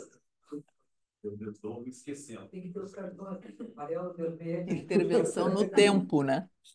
Da luz. É, Eu nem sei se eu me lembro de todas. Ainda tem mais essa. Não, eu queria dizer o seguinte, quer dizer, eu acho que o que nós estamos propondo é, na verdade, um começo de uma reflexão ampla, né? Onde envolve muitos aspectos. Envolve a questão, num certo sentido, do trágico. O que é o trágico, né? O trágico é uma ruptura que acontece no tempo e que afeta aos seres, às pessoas e às coisas também. Tem filósofos que falam do trágico das coisas. Então, eu acho que essa enchente nos remeteu a essa questão de uma forma bastante violenta e bastante agressiva e bastante contundente, né? E por isso que eu coloco a resposta como na questão em relação à arte, ou seja, ao artista, e a questão da festa, no sentido amplo da situação, né? As festas populares, né, são, de fato, uma forma de introduzir o povo dentro dessa ideia, da ideia de um tempo ou outro além do cotidiano. É um tempo do extraordinário, esse tempo de uma outra transformação, né? Ou fazer do cotidiano um extraordinário. Bom, é, e quando eu coloco a questão da arte, eu acho que a arte tem essa capacidade de pensar quem nós somos, que mundo nós estamos vivendo, que ideias nós podemos propor na realidade que nós estamos enfrentando, né? E ela não só nos ajuda a pensar o mundo, nos ajuda a viver, mas também nos ajuda a questionar. O questionamento que a arte provoca em nós é de uma forma muito contundente se nós sabemos apreciar a arte, né? A Rosinha colocou a questão do sistema. Eu acho que sim, nós estamos numa realidade do capitalismo, não é? O mundo está organizado pelo capitalismo. Não vamos achar que estamos em épocas de revolução, etc. Estamos organizados pelo capitalismo. E esse capitalismo é um capitalismo centrado nas finanças e não centrado na indústria. Tem gente que ainda pensa que o capitalismo está centrado na indústria. Não, a indústria nos faz viver, mas quem nos cobra e quem nos releva os trocados, para dizer em bom sentido, né, é o capital financeiro. Ou seja, o que interessa para o capital financeiro é o que vai dar mais dinheiro. E isso funciona para os políticos, funciona para os industriais, funciona para eles mesmos, funciona para nós todos. Nós estamos vivendo essa realidade, né? Não há como sair dessa situação. E a questão importante, né, é que o capitalismo usa também uma certa ideologia, que é o neoliberalismo, não é? Quer dizer, nós estamos lutando pela liberdade, portanto, a Venezuela é um lugar que precisa ser mudado, a Ucrânia também, né? E, ao mesmo tempo, nós estamos numa situação em que o capitalismo ele nos subjuga de uma forma muito contundente. Não tem como escapar disso aí. E se a sociedade vive em função do capital que domina a sociedade. O capital que domina a sociedade é o capitalismo financeiro. Mas, veja só, parece incrível, mas esse capitalismo financeiro, ele usa esse neoliberalismo para poder amansar os problemas que ele tem. Por exemplo, a quantidade de gente que está na rua, a quantidade de gente que tá sofrendo miséria, e, sobretudo, na situação que nós estamos vivendo agora, que sofre essa contundência de uma enchente, né? O que ocorre nessa realidade? Já vou terminar. O que ocorre é exatamente o seguinte, quer dizer, não dá para, não consegue sobreviver, morra. Sabe? Morra. Vai embora. Se rale. Essa é a crueldade. E, por outro lado, assim, não, mas se você for um empreendedor, né? Se você for um empreendedor, você pode sobreviver. Pode fazer um Uberzinho, pode fazer uma possibilidade de fazer comida para fora, enfim, essas diversas coisas que a gente vê, né? Como se isso fosse solução da sociedade, né? Ou seja, nós estamos vivendo um mundo extremamente difícil. E, por outro lado, né, nós temos que arrumar uma coleção de metáforas, por isso que eu acho que gosto muito do Heráclito, porque o Heráclito tem metáfora para muita coisa. A metáfora do fogo, a metáfora do combate, a metáfora do rio, etc., para resistir a essa realidade violenta que nós estamos sofrendo. Né? Quer dizer, veja o seguinte, quer dizer, se pergunta a um administrador do Estado que por que não atentou para a pandemia? Não, ele estava preocupado com o plano dos funcionários. Como se os funcionários estivessem ganhando bem ou estivessem ganhando mal e eles iam dar um grande aumento. Então, na verdade, nós estamos realmente numa luta extremamente forte, né? Onde a ruína, se falou aqui de ruína, é uma antevisão da realidade, né? E, naturalmente, existem pessoas tipo Elon Musk que podem subir para o espaço. Nada como o Blade Runner atualizado. Beleza? Robson, quer falar? Muito rapidamente, pessoal. Muito obrigado pelas, como a Lúcia disse, pelas contribuições. Acho que justamente o Enéas acabou de falar, sintetizou bem, né, o que eu queria sublinhar, porque justamente nós estamos, né, retomando e dialogando justamente para poder lidar, né, com uma forma poética que possibilitaria, como disse o Paulo Leminski, distraídos venceremos. E a outra, justamente, como lidar com essa simultaneidade, ou mesmo não transformar numa simultaneidade o horror e a beleza, como o Eduardo lembrou. Ou seja, como poder atravessar isso, né, nessas... Né, o Jaime lembrou também, né, da questão da IA e essa utopia de que nós podemos ser imortais. O único detalhe é que essa imortalidade fica na nuvem. Não, é sério. Por enquanto, o que está sendo apontado para nós é a possibilidade de imortalidade na nuvem. Vivendo na América Latina e em Porto Alegre, falta luz todo momento, vamos para o ar. Thin air. Então, era isso. E nós vamos seguir da próxima vez, porque eu gostaria, esse debate é muito interessante a respeito de que, né, o que interessa para o capitalismo financeiro e, no caso, né, para a sua dimensão tecnológica, não são os conteúdos, é o estabelecimento de relações, mas com fins comerciais, obviamente, para nos transformar em melhores consumidores, né? Era isso aí. Muito obrigado por vocês estarem aqui, também pelas contribuições. Eu vou... Nessa história do Leminski, distraídos, mas serenos, me traz a parte uma outra coisa que tem até onde chegou. Sabe? A gente tem chance de distrair do vencê-los se não chegou no ponto de ruptura, né? De possibilidade. Porque é uma pergunta que todo mundo se faz, até onde chegou. Claro. A gente não sabe até onde essa enchente chegou de verdade, né? Talvez nunca venhamos a saber. Beleza. Bem importante isso que vocês estão trazendo, olha, riqueza dessas contribuições também, né? Diálogo, questões que vão surgindo. Eu vou levar as questões para também trabalhar para próximo encontro. Queria só lembrar essa relação, vamos dizer, de algo do artista com algo do psicanalista, porque eu acho que a questão dessa revolução com o tempo... O som fechou, parece. Opa! Vira para ti. Acho que essa relação com... O som... O som sumiu. O som sumiu. Sumiu. Aqui também. Alô? Fala aí. Estão ouvindo? Voltou. Voltou. Ah, sim. Acho que essa relação com o tempo e com o intervalo é também um trabalho que tem a ver com o nosso campo.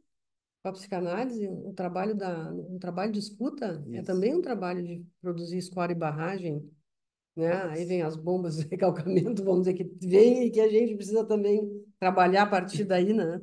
Mas tem a ver com intervalar o superego, né?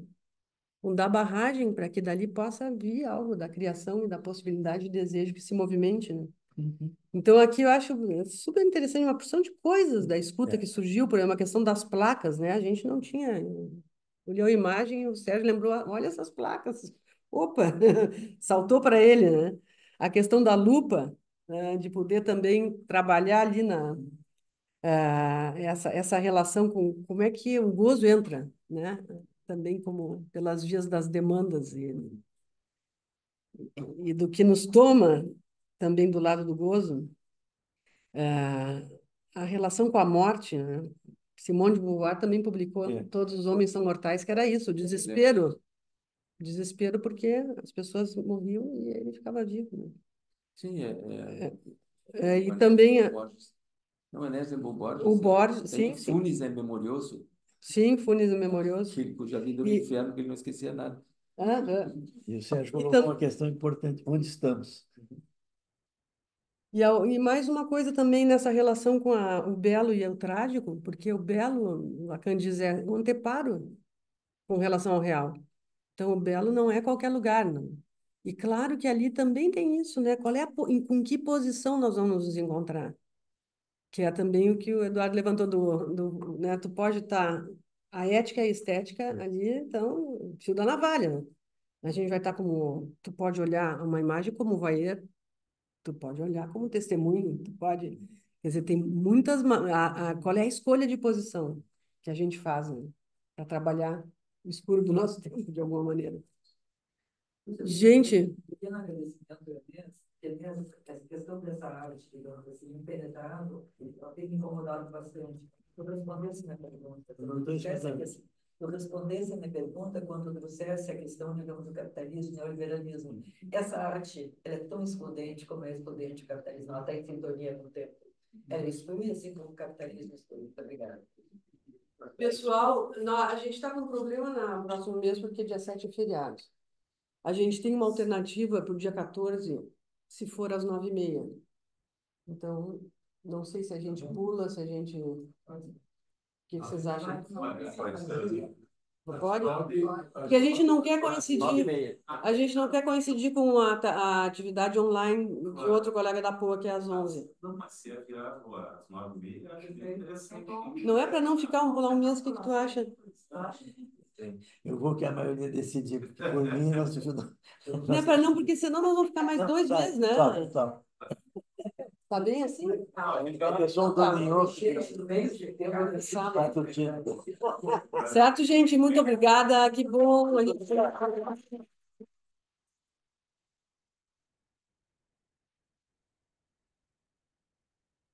Peraí, não dá para desligar, tem que estar gravando.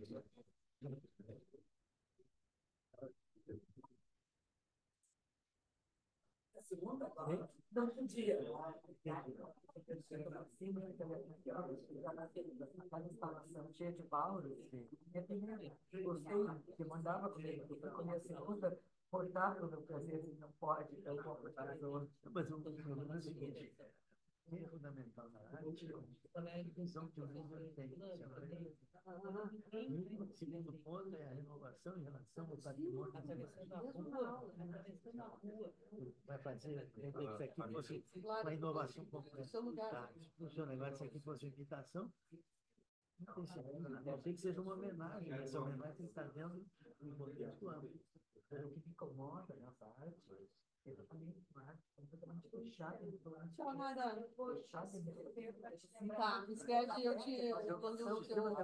Faz isso. O que acontece? Não interessa, mas, por exemplo, eu vou fazer assim, aqueles caras estão gostando de preto, então eu vou botar isso aqui. E aí o meu marchante vai lá e diz, aqui é ótimo. Quer no Bahia? Tem esses conflitos de artistas. Opa, legal. A gente Eu pensava que outro dia. Em Porto Alegre? Não, tem um disse, aquele cara é. Tem uma 999 51 63 27 99. Ah, que bom. Eu já fiquei legal. Trabalho do Fosse. Lúcia, esse que eu te falei ontem, que vale a pena ler, o Fosse. Porque ele cria, exatamente, ele ganhou o prêmio Nobel, porque ele cria uma linguagem completamente diferente. Não chega a ser um Guimarães Rosa, mas ele cria uma linguagem. Mas tem também uma criação assim de... Tem de linguagem, tudo. Então, esse é o Alice, esse é o da linguagem nova. E Brancura é sensacional. Tu me disse para começar pelo Brancura. Esse eu acho que é imperdível, não sei se tu conhece. Brancura. Porque eu não gosto desses best-sellers, tipo assim, porque tudo é uma questão do tempo. Agora, esse é maravilhoso. Quer fazer só Só uma estrutura informal, a mim não me Não, interessa. aí é o brancura. Muito mais, digamos, a reflexão, ela está no brancura. Sim. E esse... Brancura, eu vou comprar. Brancura. E esse outro... Tchau. Gente, eu vou sair correndo. Vocês me desculpem, mas é o aniversário da minha mãe lá no Jangadeiros e eu estou atrasada. Opa! Estou passando por baixo da mesa. Dá certo? Fechasse o olho, você. Exatamente. Parabéns. Estamos de parabéns. Fechei o olho. Mas eu não sabia.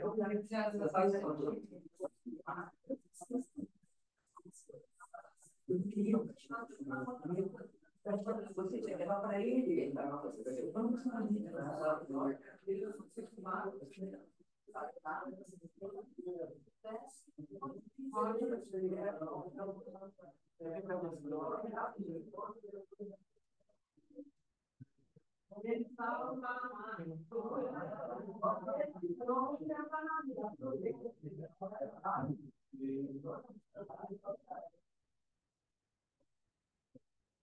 Obrigado pela força.